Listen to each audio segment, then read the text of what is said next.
Good morning, class 3. And open your book, English Vibes, and come to the page number 8. Here we're going to start our sound sense. And here we have to practice under it, we have to practice some IR sound words. So, for that, you have to just read the words thirsty, THIRSTY, thirsty. It represents IR sound. Then I need some water because I am thirsty. Then you have to come to the another word stairs. I need to climb stairs to go up to my room. Then come to the page number 9. Here the word is hair. Kyra has long hair. Shirt, do you like my new shirt? Then dirt, I have dirt on my face. So here you have just practiced these words. Now you have to just in the second part now think of 3 more words that have the letters IR in them. So here you have to write those words, and I have already written those words. So write chirp, CHIRP chirp, dirty, DIRTY dirty, GIRLS girls, BIRDS birds, FIRST first. So now I speak now. Here you have to some of the words that you're just going to read. That words are the offering words, where you have to offer your help to someone else who is in the need of your help. So these words are would, could, can, and may. These are some of the words by which you can use and offer yourself to for helping someone. So आप यहाँ पे जो would है, could है, may है, can है और में है, इनको आप यूज़ करेंगे ऑफ़र करने के लिए, अपने आप को ऑफ़र करेंगे किसी को हेल्प करने के लिए. Now come to the page number 10.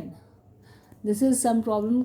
यहाँ पे कुछ प्रॉब्लमैटिक सिचुएशंस हैं जिसमें आपको अपनी हेल्प अपनी फ्रेंड को ऑफ़र करनी है. Your partner is not well and has missed important classes before the exam. So here you have to offer yourself your help to your partner. Now your partner has come to school leaving his or her lunch at home. So here also in this situation also you have to offer your help to your partner.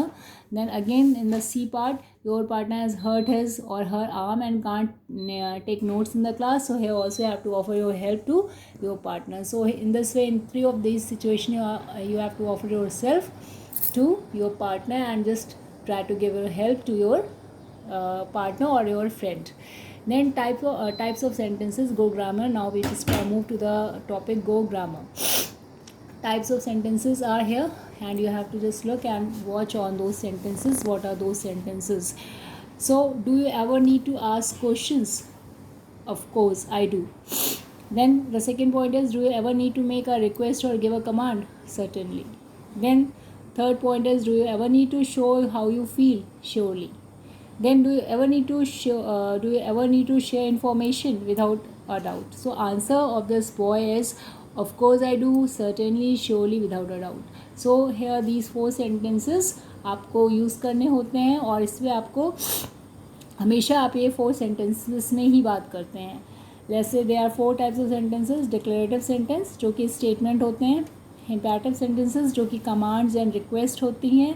Interrogative sentences में questions पूछे जाते हैं, और exclamatory sentences में expressing strong feelings. तो इसलिए आप अब आते हैं फर्स्ट. आप कहें a declarative sentence, simply it makes a statement और एक्सप्रेसेस एन ओपिनियन. ये वो सेंटेंसेस होते हैं जिसमें आप अपने इन्फॉर्मेशंस या अपने स्टेटमेंट्स या अपने आइडियाज़ थॉट्स को एक्सप्रेस करते हैं, और इनको हम डिक्लेरेटिव सेंटेंस कहते हैं. It makes a declaration. ये डिक्लेयर कुछ चीज़ की को बताते हैं या कुछ किसी भी चीज़ को डिक्लेयर करते हैं, इसलिए इनको इनको डिक्लेरेटिव सेंटेंसेस भी बोलते हैं. और इसके example, now move to the page number 11. इसमें कुछ एग्जांपल्स हैं जो आपकी स्टोरी से ही लिए गए हैं. I didn't want to let them down. Then my sister is going to Indore. These are 2 examples of your declarative sentence. Now an imperative sentence gives a command or makes an appeal. अब आप देखते हैं कि imperative sentence क्या होते हैं. इसमें command देते हैं या कुछ अपील करते हैं. किसी चीज़ को आप कुछ commanding way में बोलते हैं. जैसे example of these sentences type, tell them you need time to finish your science fair project. तो आप एक तरह से कुछ अपील करते हैं, किसी को कुछ बोलते हैं, या किसी को आप कुछ ऑर्डर देते हैं, या किसी को आप कुछ रिक्वेस्ट करते हैं. तो ऐसे सेंटेंसेस को हम इम्पेरेटिव सेंटेंसेस बोलते हैं. इंट्रोगेटिव सेंटेंसेस वो होते हैं, ask a question. This type of sentences often begins with. ऐसे सेंटेंसेस हमेशा जो हैं वो who, what, where, when, why, how और डू से स्टार्ट होते हैं. और जैसे हु का मतलब होता है कौन वर्ड का मतलब क्या, वेयर का मतलब कहाँ, व्हेन का मतलब जब, वाई का मतलब क्यों, हाउ का मतलब कैसे, और डू का मतलब जब आप कोई वर्क करते रहते हैं तो आप वहाँ पे डू से भी स्टार्ट करते हैं क्वेश्चंस को. तो इसमें example of the sentences type, can you help out, do you think you could help me. यहाँ पे भी आप अपने आप को अपने मतलब क्वेश्चंस कर रहे हैं. यहाँ पे कैन यू हेल्प आउट, क्या आप इसको कर सकेंगे. Do you think you could help me, क्या आप समझते हैं कि आप मेरी मदद करेंगे. इस तरह से now we will move to our an exclamatory sentences now. An exclamatory sentence is a sentence that expresses great emotions such as excitement, surprise, happiness and anger, and it ends with an exclamation mark. और ये हमेशा ये excitement को show करता है. Excitement होता है किसी तरह से, बहुत आप जब खुश होते हैं तो आप एक्साइटमेंट अपने अंदर बहुत होता है, तो एक तरीके से ये स्ट्रॉन्ग फीलिंग या स्ट्रॉन्ग डिज़ायर या स्ट्रॉन्ग इमोशंस को एक्सप्रेस करता है. और सरप्राइज़ होता है जिसमें आप बहुत कभी एकदम से आश्चर्य में रह हो जाते हैं, कभी आप बहुत ज़्यादा खुश होते हैं, कभी आप बहुत ज़्यादा नाराज़ होते हैं.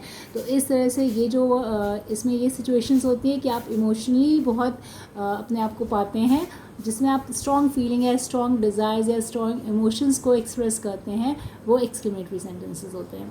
Example of this sentence type, thanks, that is so great.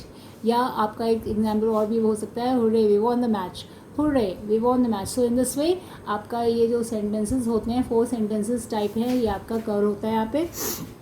अब यहाँ पर हम आते हैं राजू लव्स टू ड्रीम, और यहाँ पे कुछ सेंटेंसेस दे रखे हैं, उसके नीचे आपको पहचान के लिखना है कि वो सेंटेंसेस कौन से हैं. Like how can I make mum let me play in the train. अब यहाँ पे हाउ कैन, हाउ को आप जानते हैं कि how is a question asking word है, तो इसलिए यहाँ पे आप इंट्रोगेटिव लिखेंगे. Then leave this room at once, यहाँ पे आप किसी को ऑर्डर दे रहे हैं, आप ये ले रहे हैं, तो यहाँ पे this type of sentence comes under imperative. Then the principal will declare a holiday tomorrow. Here also you have to declare कर रहे हैं, यहाँ पे वर्ड भी declare यूज़ हो रहा है, और यहाँ पे आप declare करेंगे, principal declare करेंगे holiday, तो that is also this sentence comes under declarative sentence. Then doesn't that sounds funny, तो यहाँ पे इंट्रोगेटिव, बिकॉज क्वेश्चन मार्क भी आप देख रहे हैं, सेंटेंस के लास्ट में क्वेश्चन मार्क भी लगा है, और आपका डजेंट, डू डजेंट आप हमने बोला था कि जहाँ पे डू डजेंट यूज़ होता है वहाँ पे आपका इंट्रोगेटिव होता है, तो this also means that it comes under interrogative.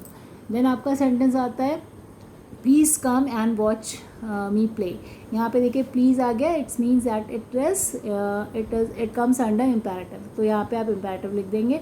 इसके बाद what a lovely dress the fairy is wearing, यहाँ पे देखिए what a lovely exclamation sign is over there at the last of the sentence, so it means that it comes under exclamatory sentence. Then summer holidays are exciting because there are no classes to attend, तो ये यहाँ पे भी कुछ आपको information दी जा रही है, तो इस तरह से ये भी डिक्लेरेटिव सेंटेंस के अंदर आता है. Now we will move to the page number 12 now. अब 12 पेज पे आते हैं, और 12 पेज में आपने देख रहे हैं कि इसमें राइट इट, इसमें आपको पैराग्राफ राइटिंग सिखाई गई है कि किस तरह से एक पैराग्राफ को लिखते हैं. तो यहाँ पे उसमें कुछ पॉइंट्स दे रखे हैं, जैसे यहाँ पे आपको ट्रू फ्रेंडशिप पे एक पैराग्राफ लिखना है. Given below are writing is a writing checklist, और इसके नीचे आपको राइटिंग चेकलिस्ट भी दिख रही है. Once you finish your paragraph, जब आप अपने पैराग्राफ को फिनिश करते हैं तो exchange it with your partner, आप अपने फ्रेंड से इसको एक्सचेंज करेंगे. Both of you will check the work of the other and with the help of the checklist given below. जो चेकलिस्ट यहाँ पे देख रहे हैं आप, इसके मदद से आप अपने वर्क को चेक करेंगे. Paragraph need to have topic sentences. हर पैराग्राफ में एक टॉपिक सेंटेंसेस होते हैं. They are a way of organising and expressing the main ideas of the paragraph. और ये जो होते हैं ये एक तरह से आपको बताते हैं कि किस तरह से अपने जो आपका जो मेन आइडिया है उसको किस तरह से आपको एक्सप्रेस करना है, और किस तरह से उसको ऑर्गेनाइज करना है. उस सारे अपने थॉट्स को और मेन आइडियाज़ को आपको ऑर्गेनाइज करके चलना होता है, मतलब उनको आपको एक संगठित वे से लेकर चलना होता है. तो यहाँ पे आप उसको इस तरह से एक्सप्रेस करेंगे कि आपका सारा जो आइडिया है वो बहुत ही ऑर्गेनाइज्ड वे में सारा आपके आइडियाज़ प्रेजेंट हो. इसी तरह से है is an example of a topic sentence. यहाँ पे देखिए टॉपिक सेंटेंस का कुछ एक एग्जाम्पल दे रखा है. There are many possible reasons we have so much pollution. ये आपका एक टॉपिक सेंटेंस एग्जाम्पल है, और द टॉपिक इज़ पॉल्यूशन है इसमें, and the main idea is reasons we have so much pollution. और जो इसमें टॉपिक तो आपका पॉल्यूशन बन जाएगा क्योंकि आप पॉल्यूशन पर बात करने जा रहे हैं, और जो मेन आइडिया है यहाँ का, जो मेन आइडिया है वो रीज़न है, कारण है कि we have so much pollution. क्यों है आपके पास इतना, मतलब reasons we have so much pollution, ऐसे वो आप रीजंस देंगे कि पॉल्यूशन के, कि पॉल्यूशन क्यों है, पॉल्यूशन होता है प्रदूषण, इतना प्रदूषण क्यों है, इसका रीज़न आप देंगे। तो इस तरह से आपके जो आगे की जो पैराग्राफ बनेगा on the basis of this reasons. Now how to write a paragraph, और पैराग्राफ आप इसको शुरू कैसे, आगे कैसे आपको इसको प्रोसीड करेंगे। Answer questions like why, how और वेयर, आपको क्वेश्चंस के आंसर देते चलना है और अपने थॉट्स को आपको ऑर्गेनाइज्ड वे में रखना है। वाई, क्यों, क्यों प्रदूषण है, कैसे प्रदूषण के क्या कारण है, और कहाँ पर है प्रदूषण, मतलब प्रदूषण होता है that is your pollution, why it is pollution, and how what are the reasons that are just making the pollution in the atmosphere, and where, and means where you have to use, and where who are those cities that having lot of pollution. So in this way you have to present yourself. आप यहाँ पे इस चीज़ को organise करते हुए अपने work को आगे रखेंगे.